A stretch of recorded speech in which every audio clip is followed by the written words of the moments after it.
Good evening, everyone, and welcome back once again to Vicious Rants. And of course, I am your host, your YouTube messiah, and often imitated, never duplicated backyard superstar Tim Vicious. And, well, folks, before we get into this week's show, want to make a statement to one Nick Meltzer McGee. Nick, it's obvious. You and I, we've been having some issues for the past while. You bring in your boy Joshua Smith. You know, your boy winds up going crazy, attacks me from behind, and yet you still stand by him and defend him. After he put the blame on you, and then you and him both try and take claim for all the hard work me and my client made. Well, we don't do that. We don't do that where I come from. So you know what? We're going to settle this like men. You threw out the challenge of a friendly gentleman's wager. Well, I would like to make it abundantly clear here on this show that if you do win on who you would say will win on Survivor Series, then I will gladly allow you and Josh to come here on episode 100. Which, yes, episode 100, the crowning jewel of my show. But if I and my client win, you're gone. And when I say gone, I mean gone for good. So Nick, you better hope you win. Now on to this week's show. We're talking about Raw, and like I always say, twice a month I constantly always say it. The most important Raws of the month are the go home and the fallouts. And folks, this was one of them. This was the go home, and I'm not even gonna lie, I was very much so impressed. It was the show focused on the main event throughout the entire night, and it didn't just, and when I mean focused on it, I don't mean like you had Cole, Lawler, and JBL just talking about it like every 5 minutes, like, oh man, what are they gonna do on this Sunday, you know, they're not doing that kind of shit. No, I mean, the show itself, it looked like, to me anyway, you know, a lot of people out there probably disagree, you know, you're all boring, welcome to, you know, different set of opinions, but if you're going to disagree, have an educated opinion on why. But it felt like the show itself was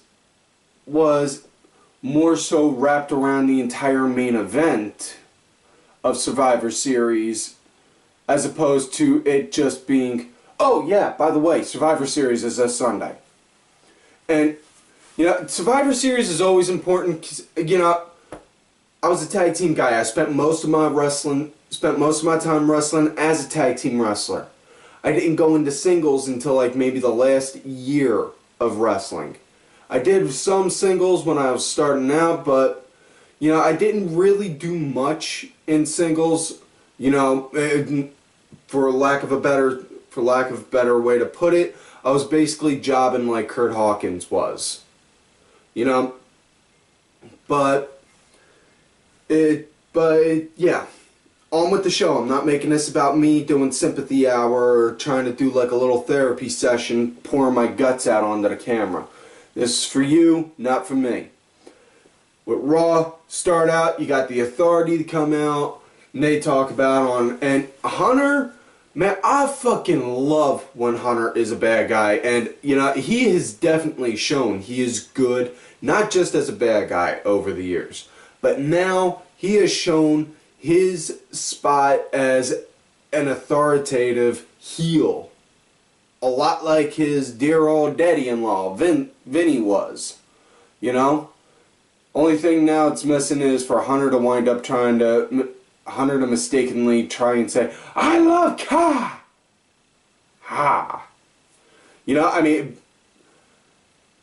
when Trips came out, he was talking about on how, you know, he pretty much hit the nail on the head. He said, the Authority doesn't win on Sunday, then, you know, you're not going to have anyone properly running Raw or SmackDown. You're going to have the inmates run the Asylum, which is the worst possible thing you can do because, good example of on how inmates ran the Asylum. WCW. And, you know what? He was right. WCW was run by... The inmates did run the Asylum there. I mean, Bischoff was just like, okay, yeah, whatever. Here's a check from Turner. You know, that rotten fucking... Ugh. Still can't stand Bischoff to this day. I grew up in the original ECW. Heyman wound up wiring us. You know, no problem with WWE. Fucking spit on the name WCW though. Yeah, that was pretty much that kind of mindset. I pretty much had that kind of mindset all growing up. Still got it to this day, sadly. My brain's weird. But anyways, you know, and then they were talking about on how, you know, they have the most dominant team in Survivor Series history. They got, you know, they got Mark Henry, Rusev, Luke Harper, Seth Rollins, Kane. You know, they got, I mean, Seth aside, those are 4 big guys. You know, I mean, yeah, they got a pretty big team. You know, they got 4 guys on there alone that you wouldn't want to meet you wouldn't want to meet alone in a dark alley. You know? And Hunter, he wound up pulling out the normal kind of heel crap with it. You know, with the normal kind of heel stuff like, we're gonna win, we have to win. You know, talking about on how they know what's best for business as opposed to us. And was saying on how Ryback's gonna get his and all. Ryback wound up coming out saying, I'm not with Team Authority. I'm not with Team Cena. I'm with Team Douchebag. You know, that's not even any kind of fantasy booking or confusing fantasy with reality. That's just hitting a nail on the fucking head. I already said it in the last 2 weeks on why I can't stand that no good rotten fuck knuckle. I ain't gonna go into detail on it again. Y'all wanna know? Go back, watch them. Honestly, I really just rather see Ryback get put in one of those pits like you see the bikers put guys in, where they're just stuck up here in a mound of dirt and just have a bike drive past. Yep, Steph wound up pulling out some good heel heat with cutting a promo against him, showing videos from last year with Cena on how Cena was ripping on him, which, gotta say, it was a little taboo, almost felt a little taboo-ish to me, because, you know, oh my goodness, you're bringing up stuff from days past on live television? Who would have done that? But yeah. And then, yeah, next thing you know, Hunter winds up saying that Harper's gonna earn his stripes and show he's a team player by taking on Ziggler. And then Ziggler walks down to the ring and then they cut the commercial. They come back, find out not only is Seth on commentary, but now it's gonna be title match, players! Holla, holla, holla, holla. Wait, this isn't a tag match. Can't do the Teddy Long dance. But that does count for my impersonation. Just so you know. So, before the match even starts, Noble, Mercury, and Rollins all proceed to go and give Ziggler a good beatdown. And the second they did the beatdown, I saw the writing on the wall. And I fucking loved it. I loved it, you know. Because right after that, Ziggler said, ring the bell, and they started up the match. Next thing you know, they wound up doing the match with them, and Ziggler was basically being used to mop up the ring. You know, Harper pretty much had control of the entire match, and I was all for it. You know, I absolutely loved every minute of it, you know, because you're bringing Harper in as a new character. You're bringing him in with heat from with being a heel. So what else can you do to make him get legitimately over as a bad guy? Take out one of the big fan favorites, obviously. I mean, that makes perfect sense. And I absolutely loved it. You know, Harper, match wound up coming to an end. Harper went to go for a powerbomb. Ziggler blocked it. Next thing you know, Harper, bam, with that clothesline of his. That was a freaking wicked clothesline. Next thing you know, got the 1, 2, 3. New Intercontinental Champ. Absolutely loved it. And now that I'm thinking on it, Harper, if I'm mistaken, and Darren, I know you watch more so on NXT than I do, so you would probably know this information better than I do. Would Harper now be the first person to be a NXT Tag Champ and Intercontinental Champ? I'm not 100% sure. I'm not. I mean, if I'm wrong, by all means, feel free to correct me on that. Wouldn't be the first time I'm wrong, but if not. But if I am right on that, by all means, please let me know. Yeah. Anyways, next matchup, Adam Rose, Tyson Kidd. And again, I keep saying, I like seeing Tyson Kidd on TV, on my TV. But it's kind of confusing because now I'm getting more free time, so now I'm getting to watch NXT more so, and they wound up building Tyson Kidd, saying that he's in NXT to prove that he deserves to be up on the main roster and all that. And I don't know, it just doesn't seem like the story in NXT fits. The story that's behind Kidd in NXT fits the story for Kidd on the main roster. But I'm probably overthinking, wouldn't be the first time. You know, probably just need someone to give me a good shot to the back of the head saying, hey, stop thinking on that shit and just enjoy the show. So, but between Rose and Kidd, yeah, it was a fairly decent match. I mean, it's more of a time filler. Match wound up coming to an end. Bunny wound up going over, was starting to hit on Natty. And, which case, Bunny, seriously? Dude, you're into married chicks. Come on. Come on, man, what's wrong with you? You know she's married. Don't go hitting on married girls. You got better. You're better than that. You know, but when Bunny was doing that, next thing you know, Rose got distracted.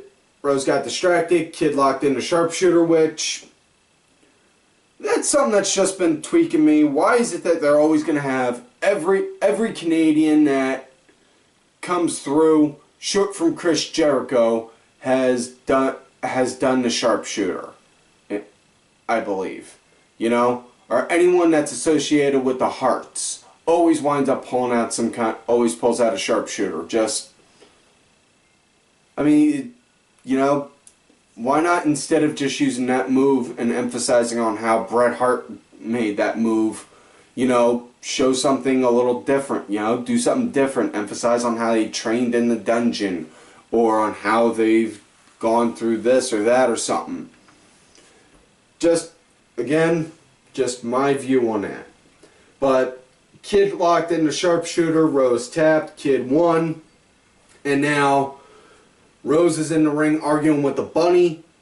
Rose went to go take a clothesline at the Bunny. Bunny wound up missing it. Bunny ducked it and then got behind Rose and looked like he was freaking raping him. Which, that's not PG, damn it!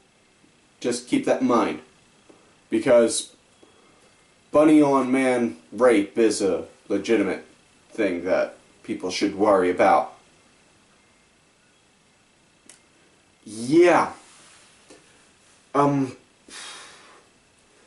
Dude, I'm cool with the Bunny because, you know, he kind of makes me laugh every now and then, but when you got him going and trying to do that on TV, it really kind of hard to back the guy up. Yeah, next matchup, talking about with Fuck Knuckle versus Cesaro. And by Fuck Knuckle, I'm pretty sure I'm really hoping everyone understands on that I'm talking about Rye Bread. They came out. Yeah, it was a decent match, but just really I don't like Ryback, and I'm not talking about the character-wise, I'm talking the person. Which is saying something, because I know I try not to rip on the person on the show. If I rip on someone on here, it's always based on their character. But Ryback, I can't get behind him. Can't get behind the guy after what I've seen that man do. You know? And aside from that, Cesaro, he is, without a single shadow of a doubt, and I'm not the only one that thinks this. Paul Heyman has also said this. He is the most underused talent most underused talent in WWE. He is far from being used properly in any kind of sense. He has been thrown title shots left and right, and they always wind up having him lose in the end. You know, the man is, you know, they always say he's pound for pound the strongest guy in WWE. And you know what? For all intents and purposes, he is. But why not put the guy to good use? You could tell the guy obviously can work a match. He knows on how to work a mic. And he sure as hell can work a crowd. Why aren't you using him properly? Because I swear, if I don't see Cesaro versus Sami Zayn in WrestleMania, it doesn't even have to be the main event, but if I don't see them two in a WrestleMania match in 5 years' time, Vince McMahon is going to wind up waking up with a horse head in his bed. If not Vince, then Hunter is. You know? It's as simple as that. You know, and anyways, Ryroyd wound up getting the win. Ugh. Next matchup, it was Rusev versus Heath Slater, in which case, before the match started, Lana was doing her normal anti-US propaganda, talking about on how that whole break the internet thing, and then Lana was saying, you know, I have a topless picture, would you like to see? And man, that was just cruel. Talk about baiting people. She said that she was going to show everyone her topless picture, and it was a picture of Putin just standing there on a horse, like, with no shirt on it. Dude, that was just freaking cruel. Talk about putting all the boys on a string. You know? Damn! Anyways, out came Slater, and Slater came out looking like fucking looking like a white Apollo Creed, man. Yeah, the only thing that was missing was, instead of the music he was coming out to, he just needed "Coming to America," you know, and next thing you know, you just have Rusev grab a mic and say, No, I crush you. You know? And just, but yeah. You know, but when Slater Slater had a mic with him as he was coming down, talking about on how, you know, he's here representing the country, representing this great country, and he was going to wind up beating him up, and said, so what do you got to say about that, you son of a... Wait a second. Oh man, first Eggs is getting winds up whimsically getting censored, and now Chiz.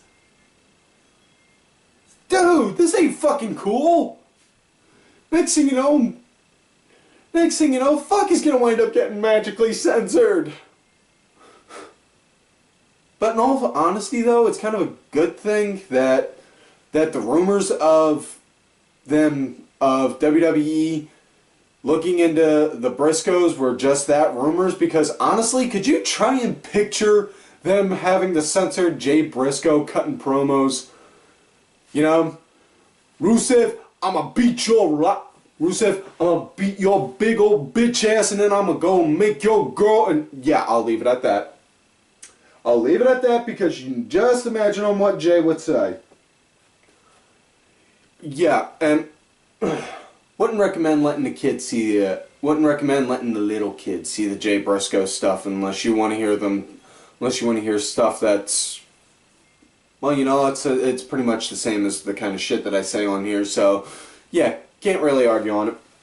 But this is on how the match went. Rusev kicked Slater, and then Rusev put in the accolade. That was the match. Next up, Show came down, and then Steph came out, and when Steph came out, all I thought was, we're getting 2 segments with the MILF in charge? Okay, I'm good with this. This is turning out to be a decent show. Next thing you know, Steph winds up. I thought Steph was going to say something to make Big Show start busting out blubbering and crying again, but turns out I was wrong on that. But Steph wound up offering Show a spot in the Hall of Fame if he stepped away. And just as he was about to say something, out comes Sheamus, which, yeah, now that I think about it, Sheamus did more in showing support for his team throughout the show than John Cena did, because, you know, his team was really getting the crap kicked out of him, and John was just sitting there watching everything on the monitor like, yeah. You know, I mean, and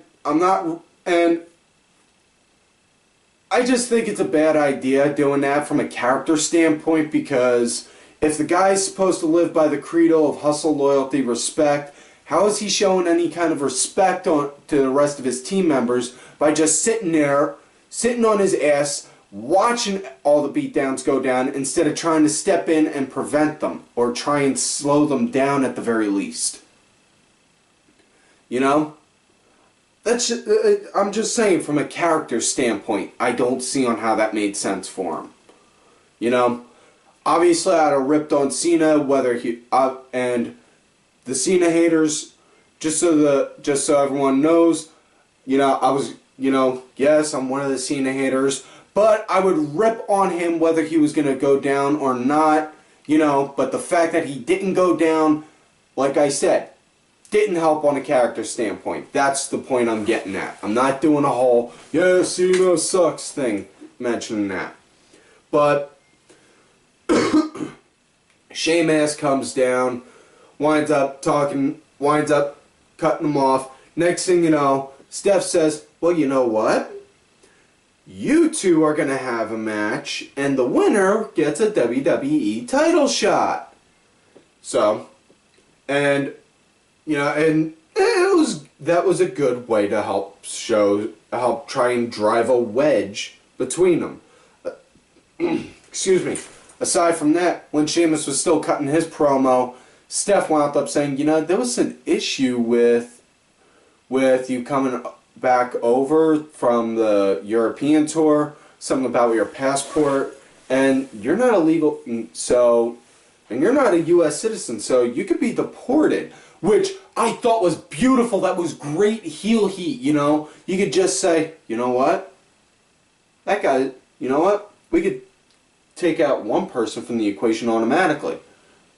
Take the foreign guy out. That makes perfect sense. That's good heel work right there, you know? Not just saying, well, you know, we could just decline your paychecks or putting out some kind of crap like that. No, instead, just say, bitch, we ain't gonna let you work here in the country. That makes more perfect sense. But anyway, Show and Sheamus. Them two do good matches. It's just seen them two do it so much, it just felt really mundane. So just, okay. okay, let's see what you got. And it was their normal stuff, you know. And then, just as the match was about to come to an end, out comes Rusev and Henry. Rusev climbs right in the ring, kicks Sheamus, and then the ref calls for a bell, throws the match out the window. No winner. Which kind of had me scratch my head because technically, since Rusev hit Sheamus first, technically Sheamus should have won, so yeah. Just so you know. Anyways, Henry wound up going after Henry went after Sheamus, gave him a World's Strongest Slam right through the announce table. Rusev wound up putting the accolade in on show to the point to where he passed out. Excuse me. And like I said, this is good because the show is revolving around the main event instead of it just being a show and them saying, oh yeah, by the way, Survivor Series is this Sunday. You know, I absolutely loved it. Now, yeah, so first Ziggler gets the shit knocked out of him. You know, cause I even forgot to mention after the match, Ziggler wound up getting a beatdown thrown on him. I can't believe I forgot that. In all fairness though, I'm only running on like 1 cup of coffee right now, so work with me, people. So, and nobody came down to help him. So, for all intents and purposes, everyone was saying Ziggler was out like a light. After that, after the beatdown that Sheamus and Big Show got, they wound up saying Sheamus is so injured that he can't participate in the Survivor Series match. So now they got an open spot on the team now. And yeah, it's showing that it's good heel work, showing that they're here to basically just run through anyone that's working with Cena. Next up, it was NXT Divas match. It was the Bella that got the boob job versus the one that didn't. I got to tell you, the one that didn't came out, was supposed to impersonate AJ Lee. I legitimately thought it was her for a second. I had to do a double take, like, wait, what? And then saw it wasn't her. But yeah.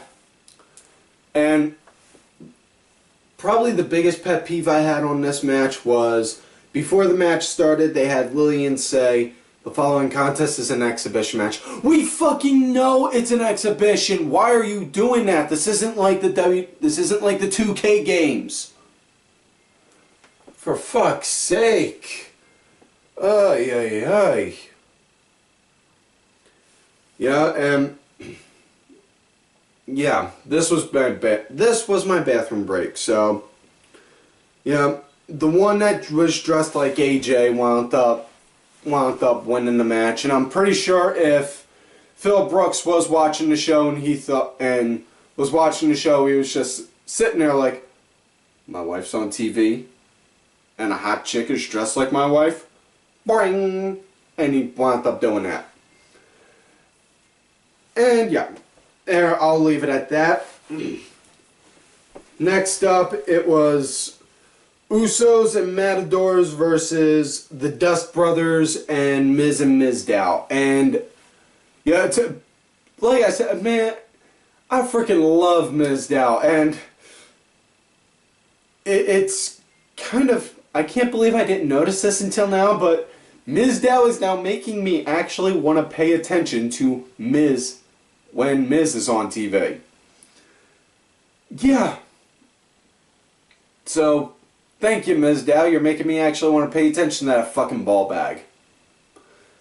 Ugh. Anyways, 8-man tag match. It was decent. They wound up announcing before the match started that all 4 teams are going to be in a fatal 4-way tag match on Sunday for the tag titles. Nice to see that aside from the Authority tag match, we're getting a tag title match. I still stand by the argument, though, if you're going to do a fatal 4-way tag match, need to make it an elimination. Don't just have it be first fall to a finish, you know? anyways, the match itself was kind of, didn't really start out in a very good, quick manner for my taste anyway, but it started to pick up after it went to a commercial, which, again, why have the commercials in the middle of a fucking match? Really hate that. But, yeah. And, anyways, on how the match wound up. The match was going, once it picked up from the commercial, though, it started going decent. I got upset, though, because once Mizdow got the tag to come in, Miz automatically tagged himself right after, and man, it's good to see that they're starting to show a story where Miz is getting pissed off that Mizdow's getting more over than him, but yeah. Yeah, anyways, on how the match wound up coming to an end, yeah, Miz wound up, Usos started to work their moves. Next thing you know, Cody wound up hitting. Next thing you know, Cody wound up get hit, and then Miz wound up coming in, wham! Skull Crusher finale. Got the 1, 2, 3. They won, or not? No, Miz didn't get the pin for it. Stardust did. Yeah, Cody wound up getting the win. Yeah, Cody wound up getting the win for the team. Sorry, folks, brain fart. They got the win, and now ending segment of the night. So let's all just take a moment to appreciate for a moment that Sandow technically was on the main event for Raw. Okay, we're done. Now you got all the Authority come out, and you got Hunter grabbing the mic, and at first it looks he's mumbling and fumbling over his words, which can't tell if he was doing that intentionally or not, but if he was doing that intentionally, it was nice to show that, he's trying to play that he's not nervous, but he still kind of is. But if it was a legit accident, then yeah, botch. Next, but he comes out and talks about on how the Authority's gonna win. If the Authority doesn't win, then there's not, basically like what he said at the beginning of the show. There's not gonna be any Raw, no SmackDown, no nothing. And then he says, and now our opponents, Team Cena. And then you just see John Cena come down. And yeah, then Cena cuts his promo saying on how he's going to wind up taking out, on how if he has to do it by himself, he's gonna. And he's going to wind up taking out, first he'll take out Kane. Then he'll wind up taking out Harper. And then Rusev. And then Henry. And then Rollins. And then he's going to win. And Steph just wham! Just slapped the taste right on out of John's mouth. And then he just said, you know what? You may want to get out of the ring because now it's go time. Moved the table out the way. And then just stood there. And they were all looking at him. Next thing you know, Ziggler's music hit, which surprised me because I saw it and I was like, my God! He's alive after that? And then comes Big Show, which... And big surprise, in which case, ready for a Vince Russo, swerve! That counts for 2 impersonations now. And Rowan wound up coming down. So, yeah. And when Rowan's music played, everyone's jaw was like, and Harper was just like, huh? Yeah, it was good because nobody expected that. And then,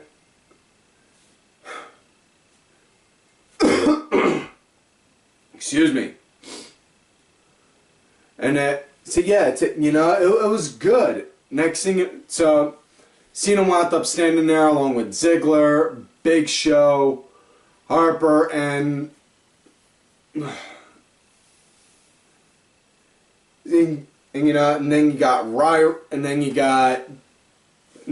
Chum came out like, Baby Ruth? Yeah. And they all wound up proceeding to do a beat down, and Hunter wound up going in there. He was swinging at John. Next thing you know, John just got him. Wham! Attitude adjusted on the table, and then show Team Cena, arms up in the air, yay! And that's end of show. Fade to black. Like I said, I thoroughly enjoyed the show. The show itself was built around the main event through the whole thing. You know, instead of it, you know, it felt really good. Alright, so anyways, that's all the time for this week's show. So, like on normal, don't forget to like the video, subscribe to the channel, go back, watch all the other videos. Look for me on Twitter at TimVicious. Make sure y'all check out my backup account, Tim_Vicious. I don't really go on there a whole lot. I only use it when I really go to Twitter jail and to help push the show. And folks, like I've said before, I am a promoter. I use whatever tools I can to help push my show. Also, don't forget to check out all of these cool ass cats right here on Twitter. Vicky Earls, make sure y'all check out Vicky's YouTube page. I am Danny Sunday, Mucky Mars, Axel Mulligan. Make sure y'all check out Axel's show, Axel's Analysis. It's a lot like this, but it's on NXT, so you know that just means that just means that the show's obviously better. You know, this week though, it's talking about House of Hardcore. Excuse me. Sunday Segway, Sinfully Sabrina, Cranky Grandpa, Legion Lady Aaron, Alva Ben, Just a Stupid Mark. Make sure y'all check out Ollie Ben's and Mask Mark's TNA Turnaround. Myself and Danny Sunday were on there this past week. Also, Bronx Bitch Forever, who, as I always reiterate to you all, is my client and the Raw General Manager. And like I always tell y'all, you love me, great, you hate me. Fuck yous.